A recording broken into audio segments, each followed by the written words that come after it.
그리스도인의 성장에 대해서 말씀 함께 나누겠는데요. 어떻게 하다 보니까 1월 첫 주에 또 첫 번째 주일이잖아요. 또 이제 오후 예배 때 또 이 성장에 대해서 2023년 하나님께서 또 우리 교회를 또 어떻게 성장해 가실까 이런 마음을 저에게도 주시고 또 주제가 또 이렇게 딱 맞아서 말씀을 전하게 되었습니다.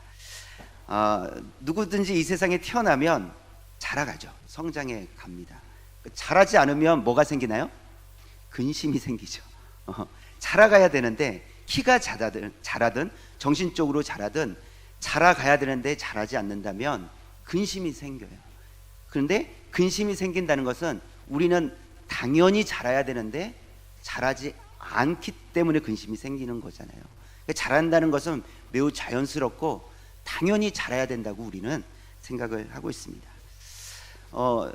저희 집은 키가 제일 큰 사람이 저예요. 그래서 우리 아이들을 볼 때 좀 더 자라야 될 텐데 이런 생각을 해요. 그러니까 키가 더 자랐으면 좋겠다. 이런 키가 전부는 아니지만 그래도 부모의 마음이 그렇잖아요. 그렇죠? 또 키도 좀 더 크고 그랬으면 좋겠다 이런 마음이 들잖아요.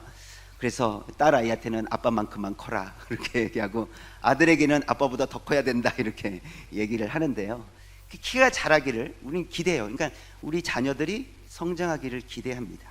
노무가 씨를 뿌렸는데 아무것도 나지 않는다고 생각해 보세요. 뭐가 생기겠습니까? 근심이 생기죠. 그렇게 열심히 나름대로 열심히 씨를 뿌리고 또 가꾸고 했는데도 불구하고 아무것도 자라지 않는다면 근심이 될 거예요. 걱정이 될 겁니다. 이것을 이제 하나님께서 우리를 바라보는 시선이 어떠실까로 좀 우리가 생각해 본다면, 하나님 우리를 자녀 삼아 주셨잖아요. 예수 그리스도를 이 땅에 보내주셔서 그 피로 인하여 우리가 구원을 받아 자녀가 되었잖아요. 하나님 우리를 바라보시면서 잘 자라야 될 텐데 이런 생각을 당연히 하시겠죠. 근데 자라지 않는다면 쟤는 언제쯤 자랄까 근심하지 않겠습니까?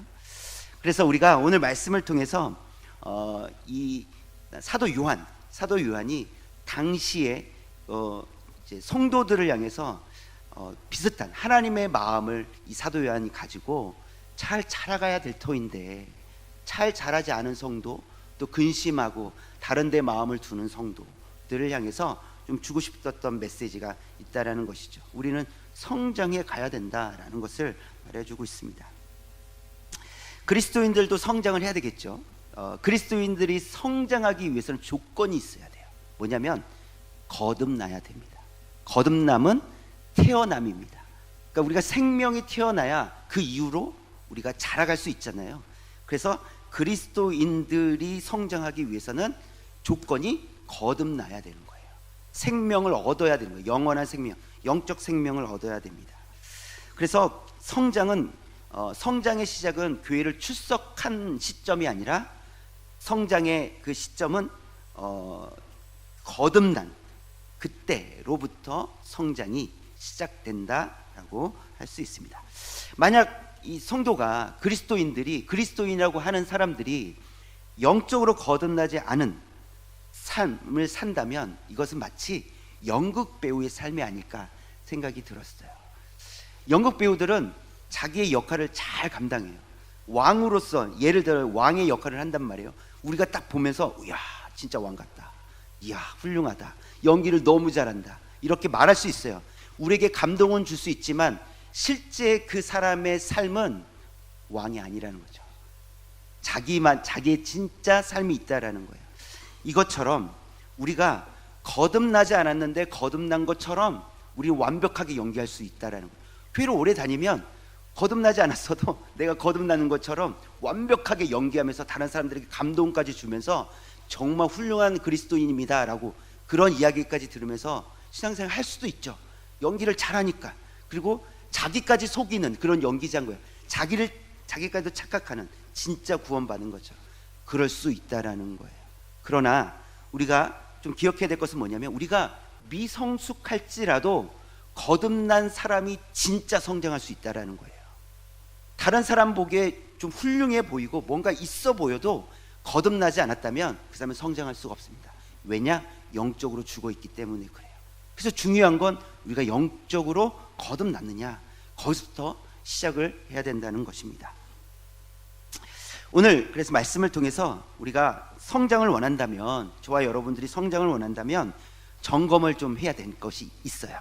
그리고 그 점검을 통해서 우리가 좀 더 힘써야 될 일이 있습니다. 그 두 가지를 살펴보도록 하겠습니다. 첫 번째는 우리가 점검을 해야 되는데 거듭났는지를 점검해야 되는 거예요.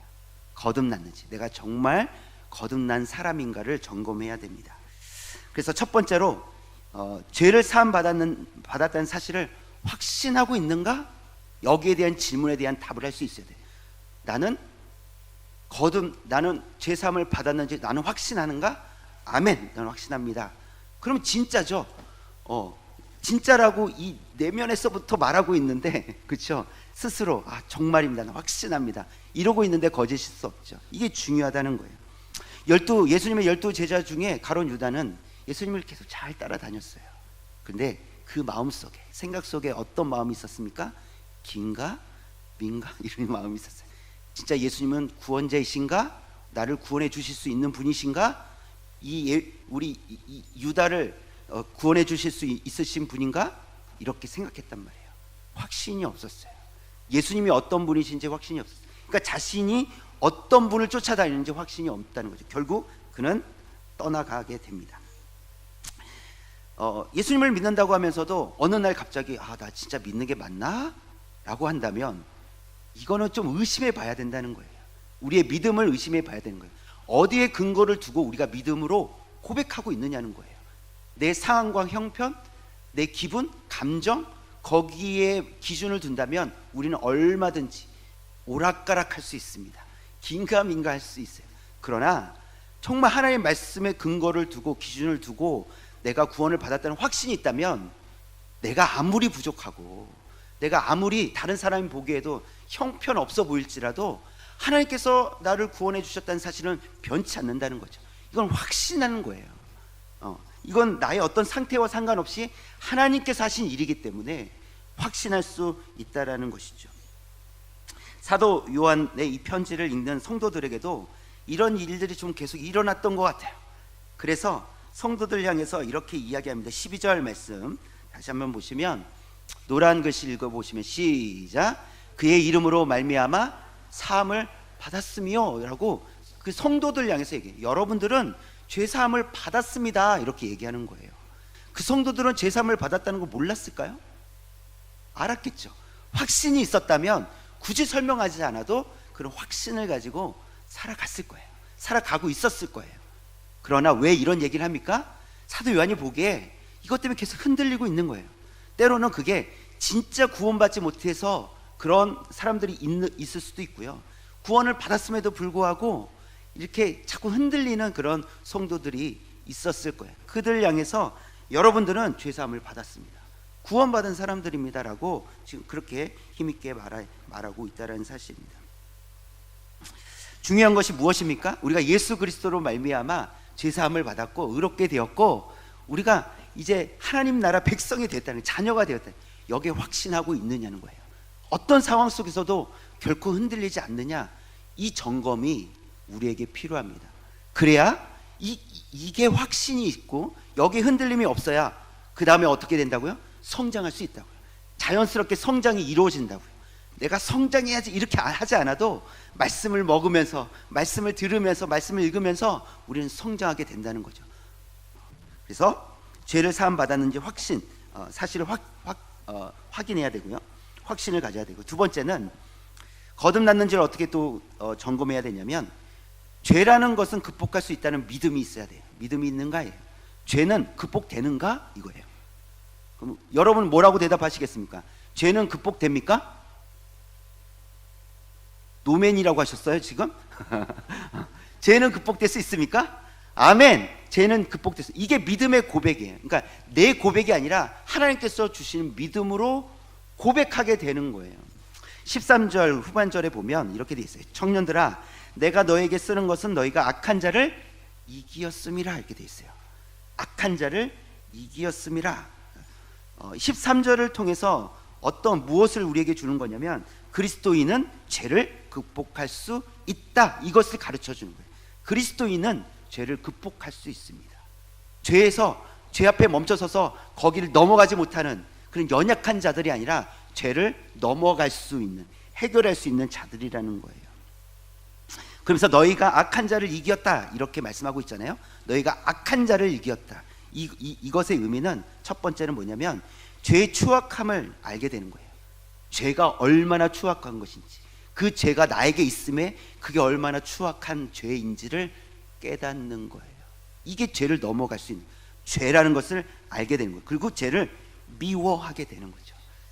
바울은 이런 고백을 했었죠. 나는 죄인 중에 괴수입니다.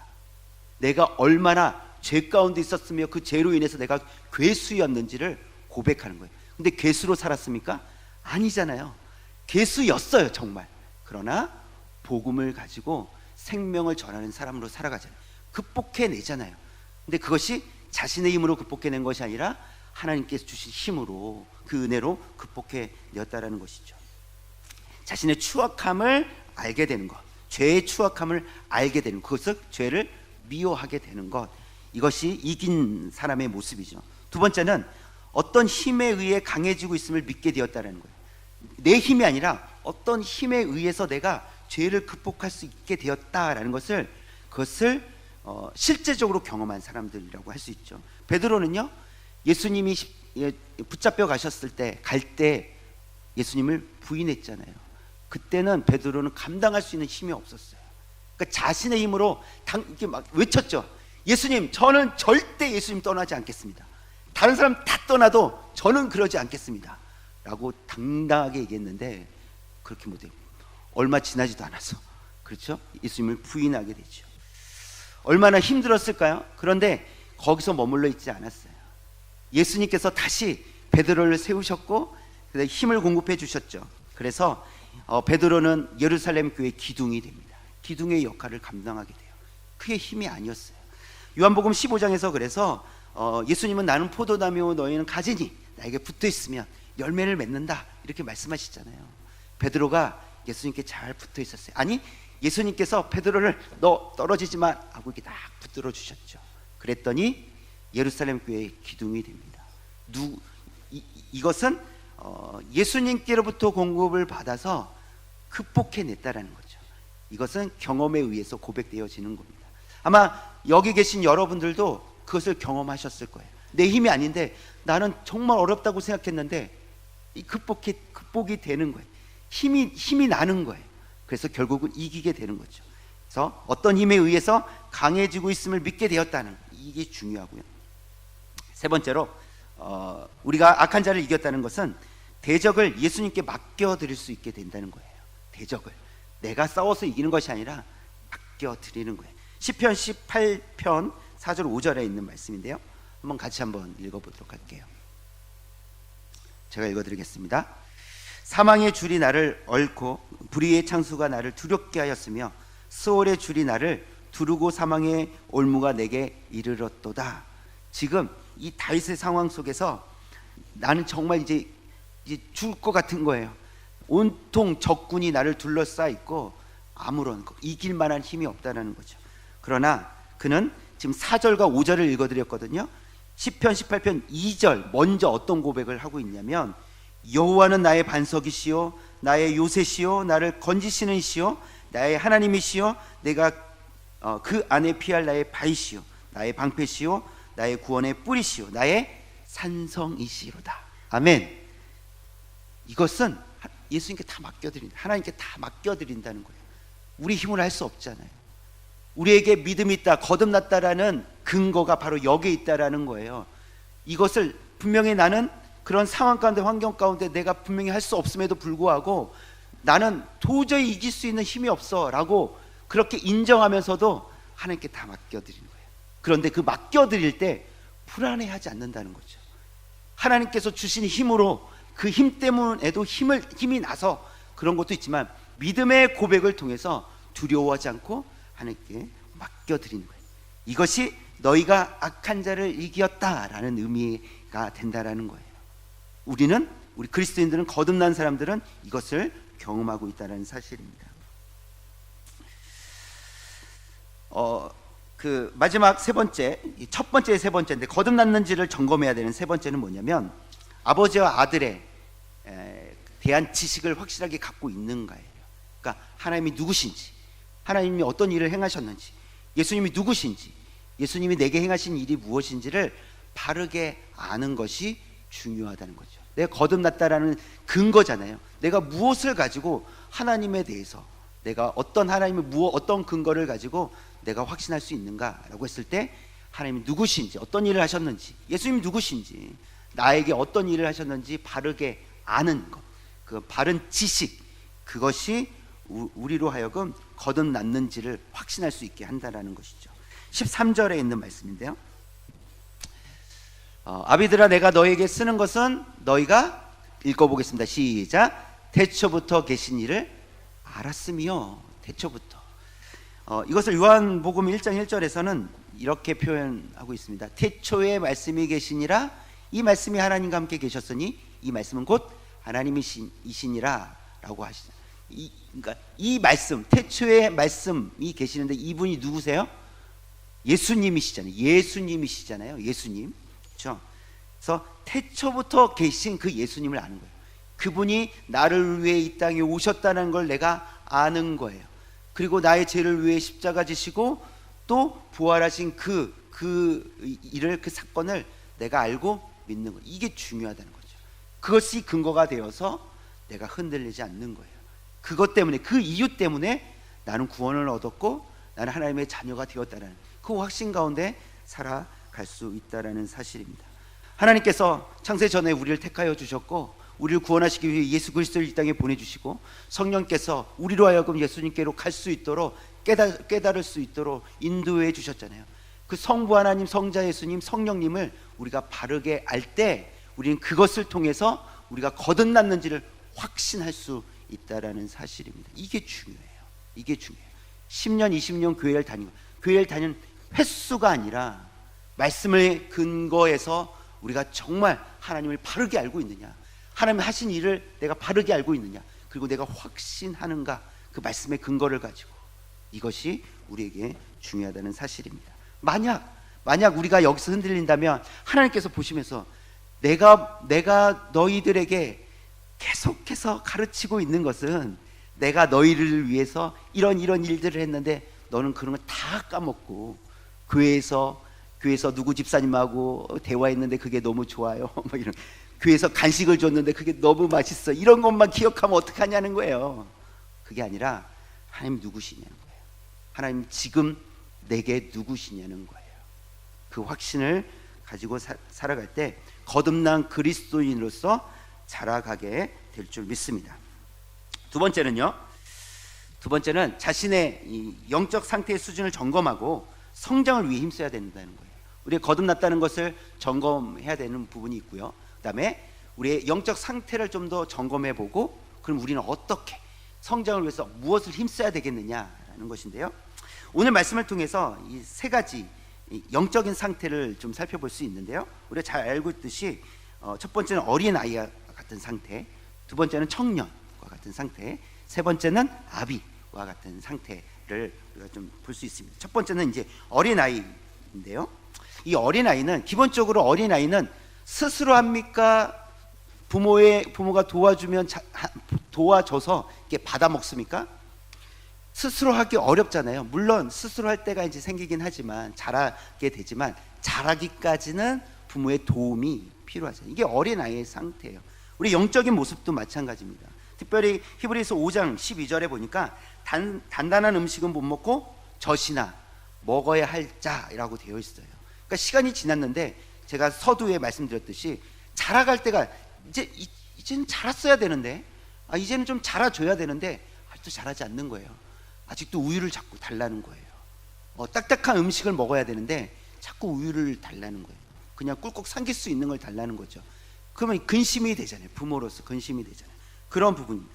그러나 이 어린아이의 수준이 있다라는 거예요. 영적으로 어린아이의 수준이 있다. 이게 잘못된 것이 아니라 누구든지 영적으로 새로 태어나면 어린아이의 수준에 머물러 있을 거 아니에요. 그러면서 자라가게 되는 거죠.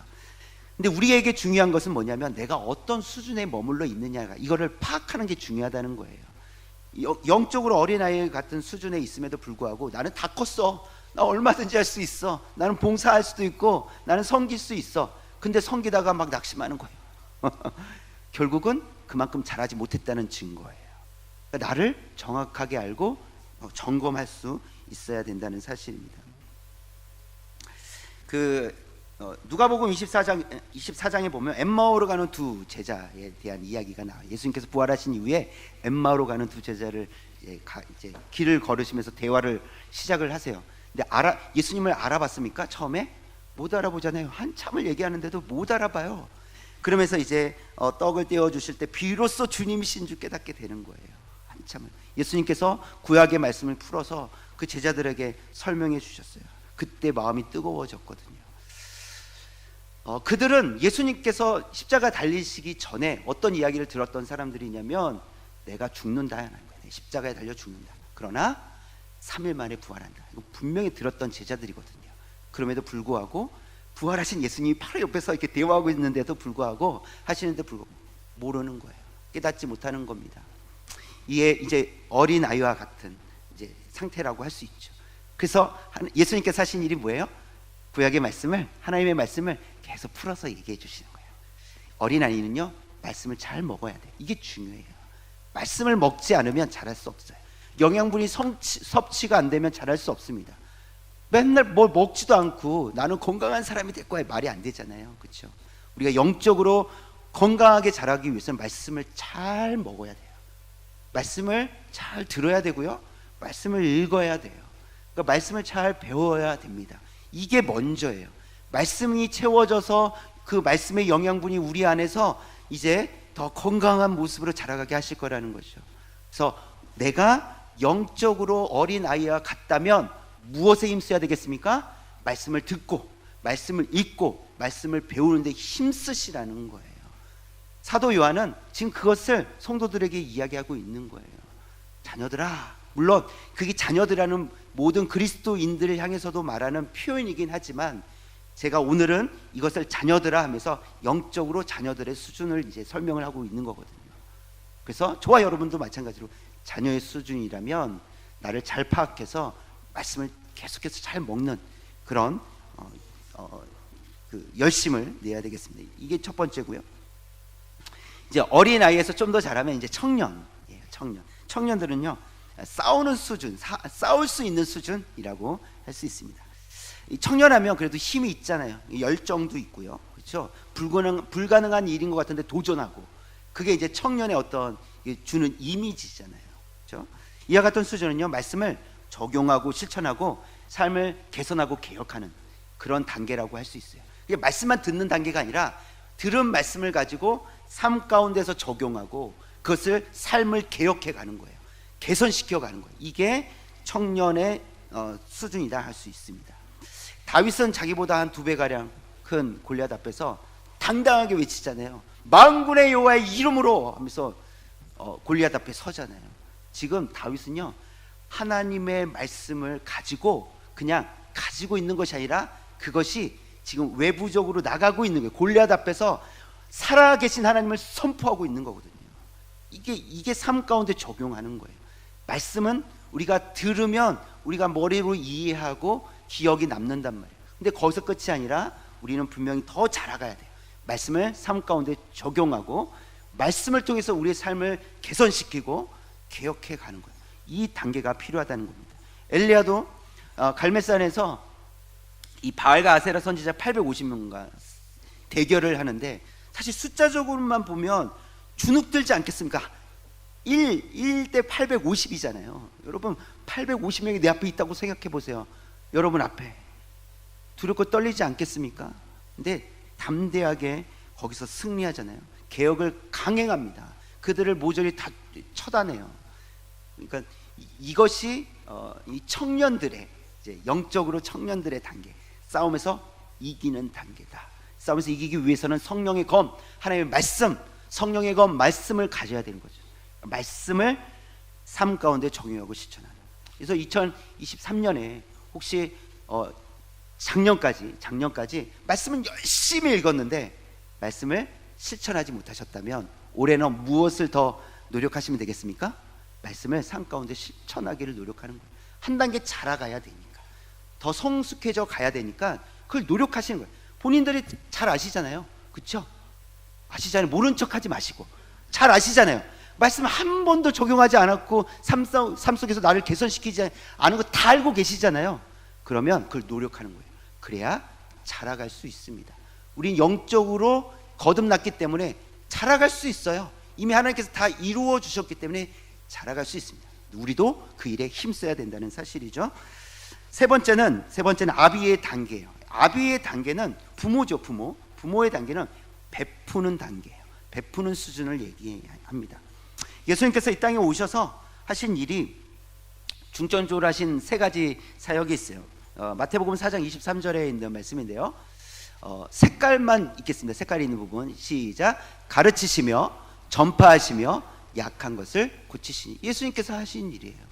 예수님께서 그 연약한 자들, 말씀이 없는 자들을 가르치고, 그렇죠? 복음을 모르는 자들에게 복음을 또 전파하시고, 또 육신적으로 약한, 또 영적으로 약한 자들을 고치시는 그런 일들을 하셨습니다. 그러니까 그런 섬김을 하셨죠. 부모의 마음으로 그렇게 섬기셨습니다. 사도행전에 등장하는 바나바는 자신의 재산을 팔아서 가난한 성도들에게 나눠줍니다. 자기 것을 희생시켜서 누군가를 돕는 거죠. 이게 이제 베푸는 단계예요. 베푸는 수준, 영적으로 베푸는 단계라고 할 수 있습니다. 바울은 복음을 전하는 일에 힘썼고요. 또 동역자를 잘 세워서 그들을 목회자로 세우고 교회 지도자로 세우는 그런 역할을 잘 감당했습니다. 그 일을 위해서 일평생 바울은 완전 자기 것 다 소진했어요. 그것은 자기 것을 베풀어서 사람들을 세워갔다는 것, 동역자들을 세워갔다는 사실입니다. 여러분, 우리가 그러니까 이제 그 생리적으로 이게 육체를 생각하면 아직 부모가 될 이제 정신적으로는 준비가 안 했는데 몸은 시간이 지나면 준비가 돼요.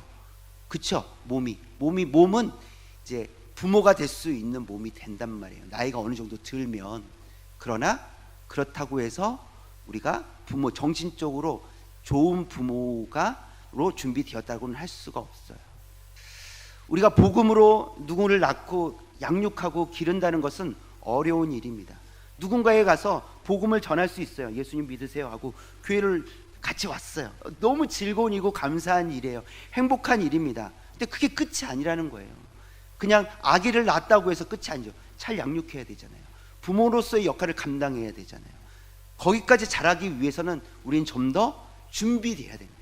부모로서 준비돼요. 영적 부모로서, 영적 아비로서 준비하기를 힘써야 된다는 거죠.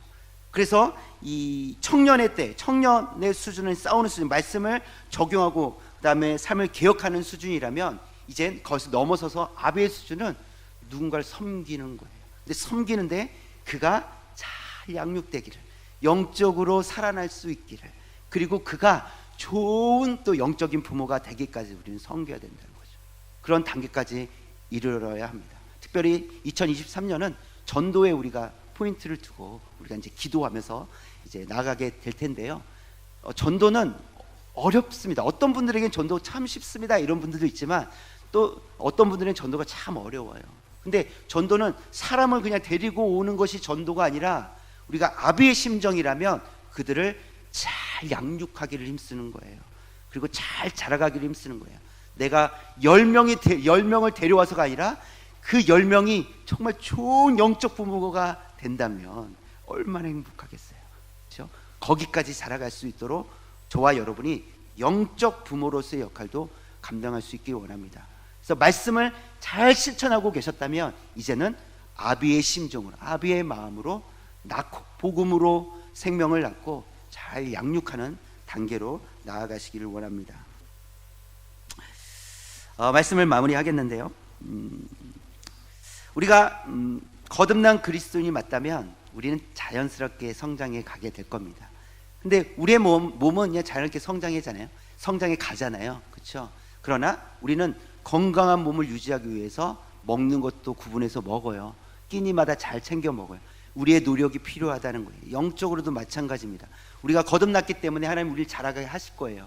그러나 우리에게 좋은 영양분이 섭취되도록, 영적인 영양분이 섭취되도록 우리는 노력해야 돼요. 좀 힘써야 됩니다. 그래서 또 때로는 말씀을 듣는 자리, 또 기도하는 자리, 내가 올해는 더 기도하는 자리를 사모하겠다라는 그런 영적으로 공급받을 수 있는 그 자리를 사모하는 거예요. 결단하는 겁니다.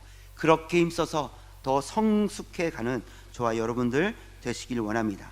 그래서 2024년에는 한 단계 더 잘하는, 어린아이 수준이었다면 청년의 단계로 올라가고, 청년의 수준이었다면 아비의 단계로 가는, 그렇게 한 단계 성숙해져 가는 저 여러분들 모든 성도님들 되시기를 주님의 이름으로 축원합니다.